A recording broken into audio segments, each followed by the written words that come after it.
Bien, l'enregistrement du chapitre 2 du livre d'Esther précédent a été interrompu par un appel extérieur. Je reprends donc le chapitre 2 du livre d'Esther, là où je me suis arrêtée, où j'ai été interrompue. Je vais même reprendre la lecture quand même totale du verset qui a été coupé en sa fin, le verset 18. Donc, livre d'Esther, chapitre 2, verset 18. Le roi donna un grand festin à tous ses princes et à ses serviteurs, un festin en l'honneur d'Esther. Il accorda du repos aux provinces et fit des présents avec une libéralité royale. La seconde fois qu'on assembla les jeunes filles, Mardochée était assis à la porte du roi.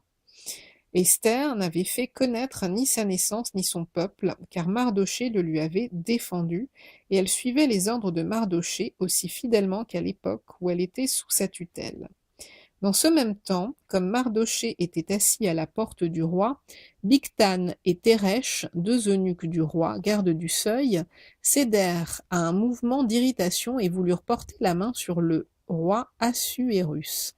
Mardochée eut connaissance de la chose et en informa la reine Esther, qui la redit au roi de la part de Mardochée.